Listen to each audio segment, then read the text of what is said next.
나훔 3장 14절에서 19절입니다. 너는 물을 길어 에워싸일 것을 대비하며 너의 산성들을 견고하게 하며 진흙에 들어가서 흙을 밟아 벽돌 가마를 수리하라. 거기서 불이 너를 삼키며 칼이 너를 베기를 느치가 먹는 것 같이 하리라. 내가 느치같이 스스로 많게 할지어다. 내가 메뚜기같이 스스로 많게 할지어다. 내가 내 상인을 하늘의 별보다 많게 하였으나 느치가 날개를 펴서 날아감과 같고 내 방백은 메뚜기 같고 너의 장수들은 큰 메뚜기 떼가 추운 날에는 울타리에 깃들였다가 해가 뜨면 날아감과 같으니 그 있는 곳을 알 수 없도다. 아수르 왕이여 내 목자가 자고 내 귀족은 누워 쉬며 내 백성은 산들에 흩어지나 그들을 모을 사람이 없도다. 내 상처는 고칠 수 없고 내 부상은 중하도다. 내 소식을 듣는 자가 다 너를 보고 손뼉을 치나니 이는 그들이 항상 내게 행패를 당하였음이 아니더냐 하시니라. 아멘. 14절부터 좀 보겠습니다. 니느웨의 이제 멸망을 선포하면서 나훔 선지자는 니느웨에게 스스로 대비하라고 막을 수 있으면 막아보라는 조롱인데요. 적들의 공격을 대비하라고 이야기하는 것입니다. 너는 물을 길어 에워싸일 것을 대비하며, 그러니까 포위당할 거거든요. 니느웨는 메대와 바벨론 연합국에 의해서. 성읍이 포위되면 물이 식순환에 빠질 수 있잖아요. 그래서 물을 끌어들여서 에워싸일 것을 대비해서 저장하라는 거예요. 물을 충분히 저장해야 포위당했을 때 식순환을 겪지 않겠죠. 또 너는 산성들을 견고하게 하며 성벽을 더 튼튼하게 만들어서 무너지지 않도록 하라는 거죠. 산성들을 견고하게 더 튼튼하고 높게 쌓아서 적들의 공격에 대비하는 보수공사 하라는 거예요. 진흙에 들어가서 흙을 밟아 벽돌 가마를 수리하라. 여기는 좀 이상한데요. 진흙에 들어가서 흙을 밟아서 벽돌 가마를 수리하는 게 이게 무슨 말이에요? 저는 한국 사람인데 한글로 된 성경을 읽는데 이해가 안 될 때가 너무 많아요. 알아듣게 번역을 해주면 좋을 텐데, 벽돌 가마를 수리하는, 우선 당시의 벽돌이 흙으로 만들어요. 진흙을 이겨서 만드는데 그냥 일반적으로 말려서 할 수도 있고요. 벽돌을 단단하게. 그리고 이렇게 벽돌 가마에 불에 구워서, 진흙으로 만든 벽돌을 불에 구워서, 그러면 더 빨리 만들 수 있겠죠. 더 튼튼하게.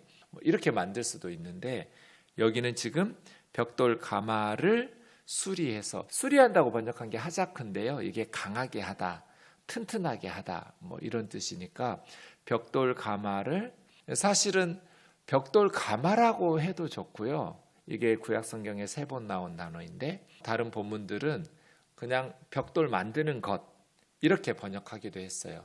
그러니까 둘 다 번역은 가능해요. 그러면 진흙에 들어가서 진흙을 밟아가지고 진흙을 이겨서 벽돌을 만들어라. 그래서 단단하게, 강하게, 이렇게 하는 게 더 이해가 쉽지 않을까요? 진흙을 밟아서 벽돌 가마를 수리하라? 앞뒤가 말이 안 되거든요. 그래서 아니면 벽돌 가마를 튼튼하게 수리하라라고 놔두려면 그 번역 가능하거든요. 그럼 앞에는 진흙에 들어가서 진흙을 밟고 이렇게 번역하는 게 좋아요. 진흙에 들어가서 진흙을 밟아가지고 벽돌을 만들고 벽돌 가마를 또 튼튼하게 수리해라. 이렇게 둘 중 하나를, 둘 다 번역은 가능하니까요. 해주면 좋은데 진흙에 들어가서 진흙을 밟으면서 어떻게 벽돌 가마를 수리해요? 말이 안 되잖아요. 그래서 어쨌든 의미하는 바는 이런 식이에요. 지금 적들의 공격에 대비해서 진흙으로 벽돌을 만들어서 지금 산성도 더 보수공사하고 여러 가지 튼튼하게 준비해야 될 거잖아요. 그런 의미로 하는 문맥은 알겠는데 진흙에 들어가서 진흙을 밟아가지고 또 벽돌 가마에 들어가가지고 수리하라는 거는 이해가 안 돼요.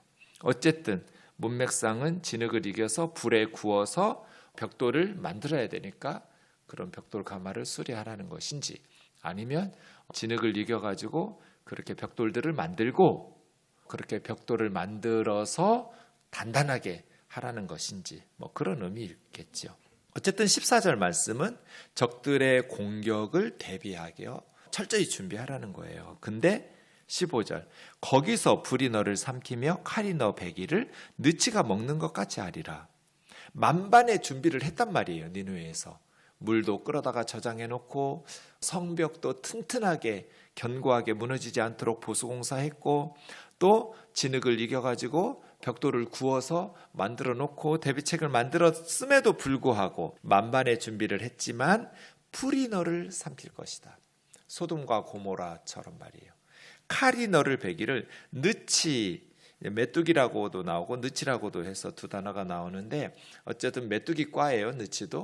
느치와 메뚜기의 그 특징이 뭐예요? 하늘을 새카맣게 덮을 만큼 엄청난 수가 몰려와가지고 농산물을 싹 갉아먹고 황폐하게 만들고 날아가잖아요.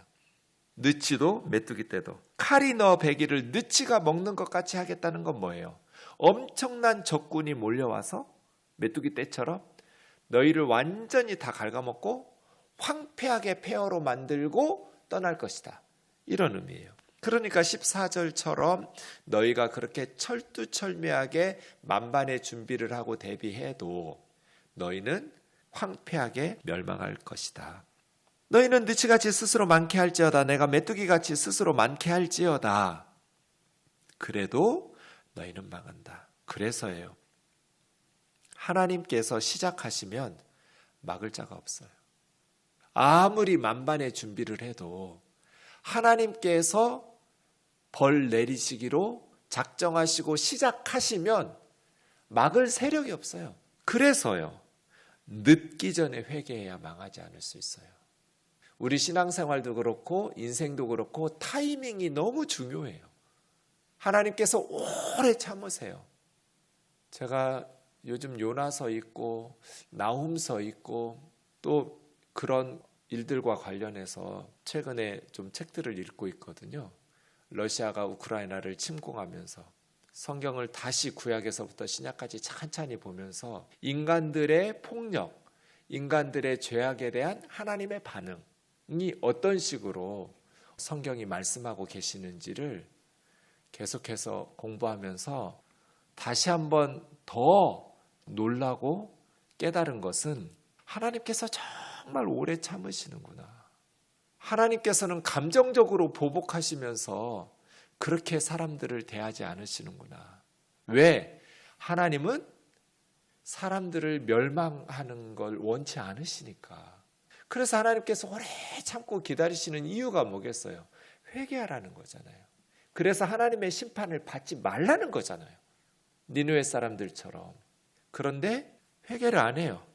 그러면 망하는 거죠. 아무리 만반의 준비를 해놓아도 쓸모없는 짓이에요. 하나님께서 시작하시면 막을 사람이 없어요. 우리도 마찬가지예요.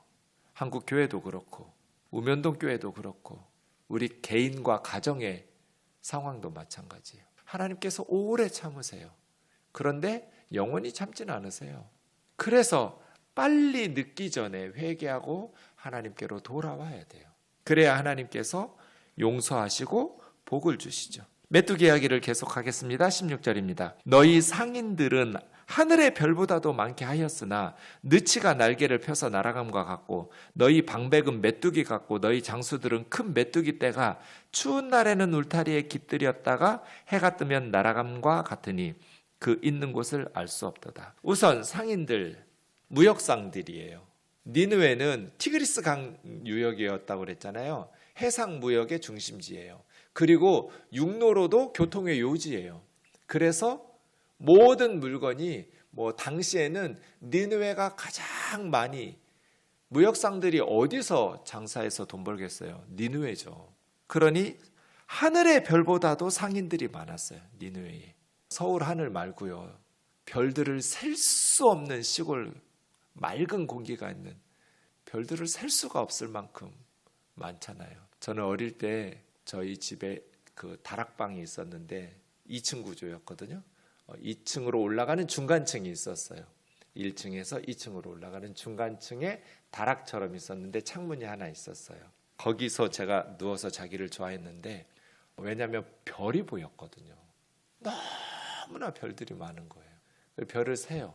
근데 한 번도 성공한 적이 없어요. 별을 세다 보면 이상한 현상을 발견해요.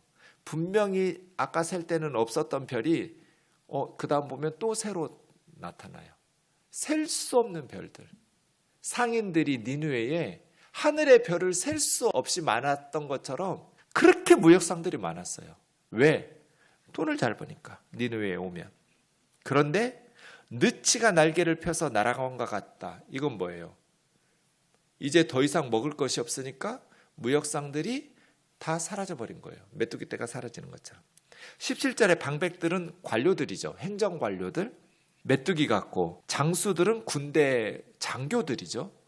군인들. 그러니까 국가가 이렇게 공격을 받으면 누구부터 움직여야 되냐면, 무역 상인들이야 느치 떼처럼 빠져나가는 거 이해되는데, 그 관료들과 군대 장교들은 나라 지켜야 하잖아요. 니느웨를. 그런데 방백도 메뚜기 같고 장교들도 큰 메뚜기 떼 같다는 거예요. 그러니까 리더들도 비겁했어요. 다 달아나는데 메뚜기처럼. 추운 날에는 울타리에 깃들였다가 해가 뜨면 날아가는 것과 같다.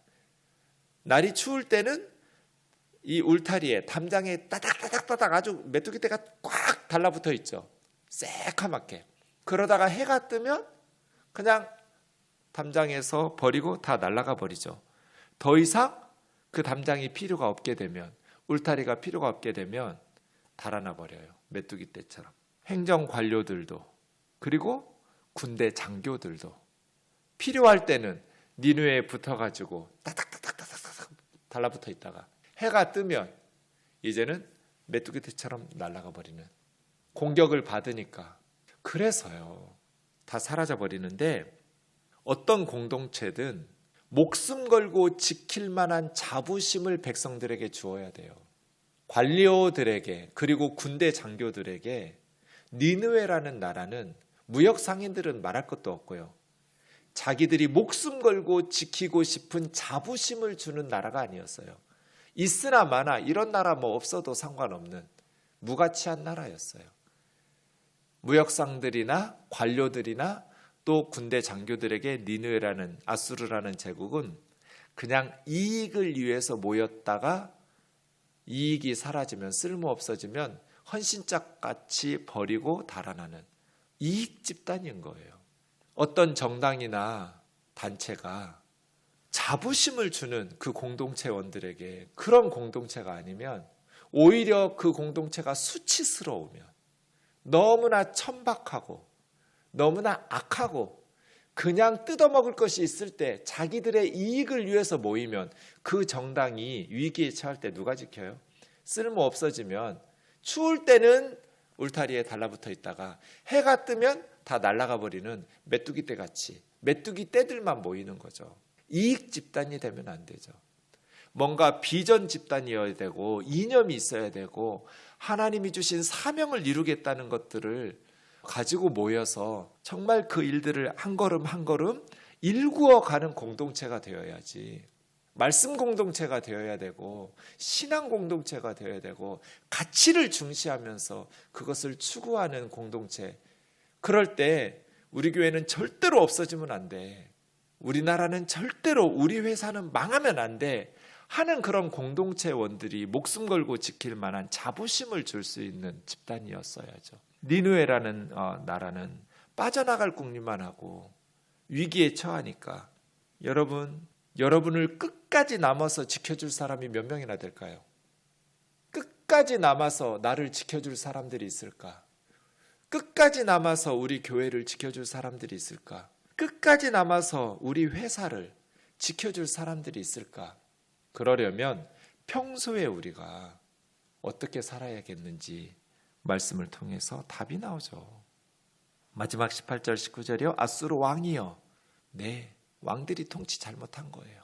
너희 목자, 이 목자들은 고위 관료들이에요. 자고 그냥 자는 게 아니라 죽은 거예요. 깨울 수 없으니까요. 너희 귀족들은 누워 쉬며 고위 관료들과 귀족들이 다 죽었어요. 백성들은 산에 뿔뿔이 흩어졌어요. 리더십이 붕괴되고 백성들이 흩어지니 그들을 모을 사람이 없도다.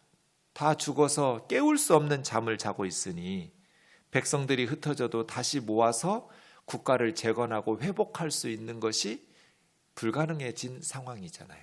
너의 상처는 고칠 수 없고 고칠 수 있는 병이 아니에요. 치명적으로 하나님께서 멸망시키기로 작정하셨으니까요. 너의 부상은 중하도다. 내 소식을 듣는 자가 니느웨가 망했대 하는 뉴스가 외국에 다 퍼져나가고 있어요. 다 너를 보고 손뼉을 치나니. 니느웨가 망했다는데 너의 소식을 듣는 자들이 손뼉을 치면서 환호성을 질러요. 왜요? 그들이 항상 너에게 행패를 당하였음이 아니더냐. 어제 말씀드린 것처럼 아수르 제국은 너무나 잔인하게 다른 나라 백성들을 미모의 음녀가 속이듯이 처음에는 잘 대해줄 것처럼 그렇게 가모니설로 속여놓고 그들을 배반하고 빨대 꼽고 너무나 잔인하게 빨아먹었어요. 코 베고 눈 뽑고 귀 자르고 이런 거는 뭐 비일비재하게 했고요. 산채로 껍질 벗겨 죽이고 이런 일들도 너무나 많이 했다고 막 자기들이 자랑해놓고 써놔요. 그런 식으로 열방을 짓밟았다고. 너무나 잔인했어요. 그래서 니느웨가 망했다는 소식을 듣는 자가 다 너를 보고 손뼉을 치고 기뻐하면서 환호성을 질러요. 그들이 항상 너에게 행패를 당했음이 아니더냐. 우리가 망하면 사람들이 기뻐할까요? 울어줄까요? 우리가 어떻게 살아야 될까요?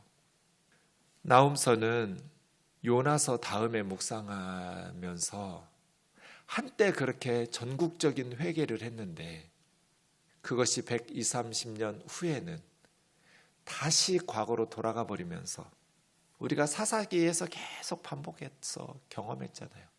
하나님께서 은혜를 베푸시면 그 은혜에 감사하면서 왜 값진 인생을 살지 못하고 교만해지고 하나님의 말씀을 불순종하면서 왜 그렇게 연약한 사람들을 학대할까요?